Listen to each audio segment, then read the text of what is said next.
سامعین، ربیع الاوس کا مہینہ یعنی ربیع النور جسے ہم ربیع الثانی کہتے ہیں وہ گزر چکا ہے، اور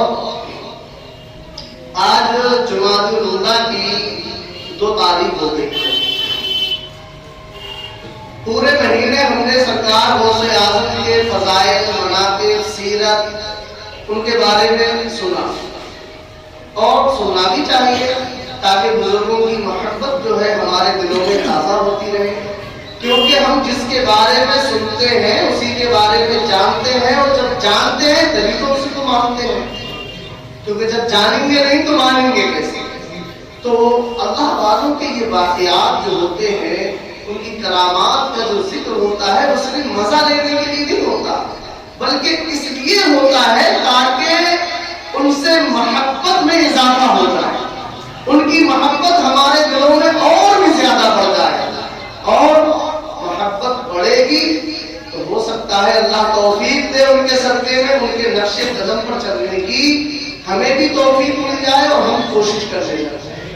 اللہ والوں سے محبت کا مطلب ہی یہ ہوتا ہے کہ ہم ان کی تعلیمات پہ عمل پیرا ہو جائیں، ان کے بتائے راستے کو اختیار کریں، جیسے عمل کر کے وہ اللہ کے ولی بن گئے تو اگرچہ ہم ولی نہ بن پائے کم سے کم ان کے غلام تو بن جائے، کم از کم ان کے غلاموں میں اپنا نام تو لکھا لے، کیونکہ جب ہم اللہ والوں سے محبت کریں گے، ان کے نقش قدم پر چلیں گے، ان کی تعلیمات پہ عمل کرتے ہوئے زندگی گزاریں گے تو مجھے یقین ہے کہ وہ اللہ والے جب انہیں جنت کا پروانہ دیا جائے گا، جب غوث اعظم سے کہا جائے گا عبد القادر جاؤ جنت کی طرف روانہ ہو جاؤ، اس وقت غوث اعظم ہمیں چھوڑ کر کے نہ جائیں گے بلکہ عرض کریں گے پروردگار یہ پیچھے جتنے کھڑے ہیں یہ سب میرے ماننے والے ہیں، مجھ سے محبت کرنے والے ہیں، اے اللہ آج میں چھوڑ کر کے اکیلا کیسے چلا جاؤں، انہیں بھی میرے ساتھ میں جنت کا پروانہ۔ اب ان سے محبت ہم کرتے ہیں، دلیل ہماری یہی ہے، دعویٰ ہمارا یہی ہے کہ ہم محبت کرتے ہیں، مگر ہمیں یہ بھی دیکھنا چاہیے کہ آخر ان کا عمل کیا تھا، ان کی تعلیمات کیا ہے۔ سرکار غوث اعظم کے بارے میں ایک روایت میں آتا ہے کہ 40 سال تک آپ نے عشاء کے وضو سے فجر کی نماز ادا کی ہے۔ یہ کتنی بڑی بات ہے۔ یہ روایت سرکار غوث اعظم کی کثرت عبادت کی طرف اشارہ کرتی ہے، اور پتہ چلتا ہے کہ آپ راتوں کو فلمی گانوں اور ڈراموں میں مصروف نہ ہوتے تھے، خرافاتوں میں، لفظیات، بیکار کی مجلسوں اور محفلوں میں نہیں بیٹھتے تھے، بلکہ اپنے رب کے حضور وضو کرنے کے بعد دست بستہ کھڑے ہو جاتے تھے اور پوری رات عبادت میں گزار دیا کرتے تھے۔ ہم آج اگر پوری رات عبادت نہ کر سکتے ہیں تو کم از کم سونے سے پہلے 2 نفل پڑھ لیں، وہ بھی نہیں ہو سکتا تو کم از کم اتنا تو فرض ہے کہ نماز عشاء پڑھنے سے پہلے کوئی غوث اعظم کا چاہنے والا بستر پہ نہ جائے، بلکہ وہ یاد کرے وہ غوث اعظم جن کے دامن سے ہم وابستہ ہیں، جن کی نظر و نیاز ہم کرتے ہیں، جن سے محبت کے دعوے کرتے ہیں، ارے وہ پوری رات اپنے رب کی عبادت کرتے تھے، ہم ان کے غلام ہیں تو کم از کم عشاء کی نماز جماعت کے ساتھ پڑھ لیں، اس کے بعد سو جائیں۔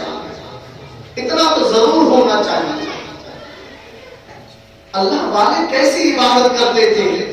میرے نبی کے گھرانے میں جو لوگ ہیں ان کی تاریخ کو پڑھیں اور دور نہ جا کر کے نبی کی نور نظر، لخت جگر حضرت فاطمہ الزہرا رضی اللہ تعالی عنہا کا کردار ہماری نگاہوں کے سامنے ہے، ان کی زندگی کا مطالعہ کریں تو پتہ چلتا ہے۔ روایات میں آتا ہے حضرت فاطمہ الزہرا رضی اللہ تعالی عنہا رات کو سارے کاموں سے فارغ ہو گئے، کاموں سے فارغ ہو کر جب عشاء کی نماز کا وقت آتا عشاء کی نماز ادا کرتی ہوں، اور اس کے بعد اگر کوئی ضرورت ہوتی تو اسے پورا کرتی ہوں، اور اگر کوئی ضرورت نہ ہوتی تو پھر اپنے مصلے کو اٹھا کر کے وضو کرنے کے بعد مصلے پہ جاتی، رکوع سجدہ قیام میں اپنی رات کو گزار دیتی. اور روایت میں آتا ہے حضرت فاطمہ الزہرا جب اپنے سجدے میں جاتی تھی، جب اپنے سر کو سجدے میں رکھتی تھی تو اتنا لمبا سجدہ فرماتی تھی، سردیوں کی لمبی لمبی راتیں ہوا کرتی تھی، مگر حضرت فاطمہ کا سجدہ ختم نہیں ہوتا تھا.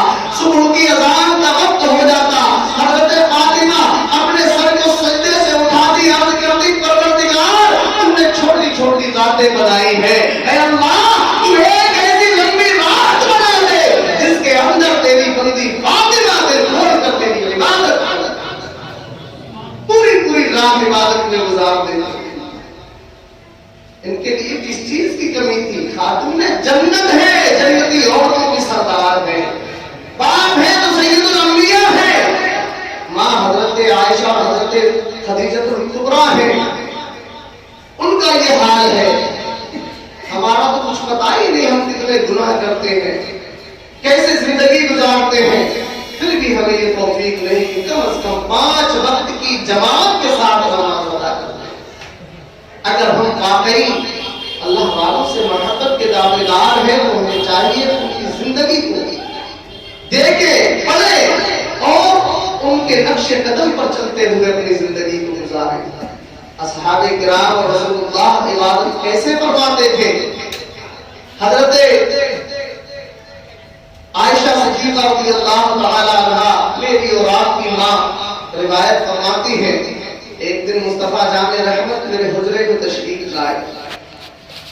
تشریف لانے کے بعد بستر استراحت میں لیٹ گئے، تھوڑی دیر آرام فرمایا، آرام فرمانے کے بعد اٹھے، فرمانے لگے چلو اب اپنے رب کی عبادت کرتے ہیں. اور اتنا کہنے کے بعد آپ مصلے پہ کھڑے ہو جاتے ہیں. اب رات کا پہلا حصہ ہے، اب درمیانی حصہ آتا ہے، آخری حصہ آ جاتا ہے. اللہ کے رسول عبادت میں مصروف ہیں. حالات یہ ہوتے تھے پاؤں پہ برم آ جاتا تھا، پاؤں سوج جایا کرتے تھے. اور حضرت عائشہ صدیقہ رضی اللہ تعالی عنہا فرماتی ہے کہ اللہ کے رسول جب مصلے پہ کھڑے ہوئے، اب عبادت میں مصروف ہیں، آپ نے رونا شروع کر دیا. ابھی قیام کی حالت ہے، اتنا روتے ہیں، اتنا روتے ہیں کہ آنسوؤں سے آپ کا سینہ اندر ہو جاتا ہے. اب رکوع میں چلے جاتے ہیں، اس میں بھی اتنا ہی روتے ہیں. جب سجدے میں جاتے ہیں اس میں بھی اتنا ہی روتے ہیں. یہاں تک کہ آپ کی عبادت جس میں آپ مصروف تھے اس سے فارغ ہوتے ہیں. حضرت اما عائشہ رضی اللہ تعالی عنہا فرماتی ہیں میں نے عرض کیا یا رسول اللہ آپ اتنا کیوں روتے ہیں؟ آپ سے گناہ کا تو سوال ہی پیدا نہیں ہوتا، اللہ نے آپ کو معصوم پیدا فرمایا ہے. اے میرے آقا پھر آپ اتنا کیوں روتے ہیں؟ اللہ کے رسول فرماتے ہیں عائشہ کیا میں اپنے رب کا شکر گزار بندہ نہ بنوں؟ میں اپنے رب کا شکر کرنے کے لیے اس کی اتنی عبادت کرتا ہوں اور اس کی بارگاہ میں کریا گزاری کیا کرتا ہوں. وہ تو معصوم ہے، ان سے کوئی خطا ہو ہی نہیں سکتی، مگر وہ اتنا کیوں ہوتے ہیں؟ اس پہ بھی غور کیا جائے اور احادیث کا مطالعہ کیا جائے تو پتہ چلتا ہے وہ بھی ہم گناہگاروں کے غم میں رویا کرتے ہیں، ہماری بخشش کی دعائیں کیا کرتے تھے اپنے رب کے حضور میں. نبی کو کیا چاہیے تھا؟ وہ تو ویسے ہی ساری کائنات کے مالک و مختار بنائے گئے تھے.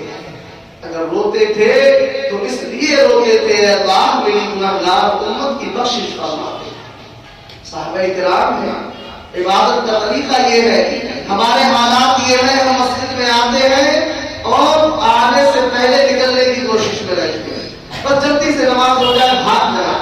خوش نہیں ہوتا، ہمارا بدن یہاں ہوتا ہے، دماغ میں دوسری جگہ ہوتا ہے. صرف بدنی طور پہ حاضر ہوتے ہیں، ذہنی طور پہ حاضر نہیں ہوتے. طریقہ یہ نہیں ہے عبادت کا. آپ مسجد میں اگر آئے ہیں تو خشوع کے ساتھ نماز کو ادا کریں، دل جمعی کے ساتھ بیٹھیں. کچھ دیر اگر ذکر و اذکار کی مجلس ہے، محفل ہے، درس دیا جا رہا ہے، تقریر ہے تو اسے غور سے سنیں تاکہ کوئی بات آپ کے دل میں اتر جائے، ذہن و قلب میں اتر جائے، اس پہ آپ عمل کر لیں جو آپ کے لیے بھی ذریعہ نجات ہو جائے، ہمارے لیے بھی ذریعہ نجات ہو جائے. یہ نہیں کہ جلد بازی میں آئے اور بھاگ کر کے چلے جائیں، گھڑی کی طرف لے جائیں اٹھتی رہے کے ساتھ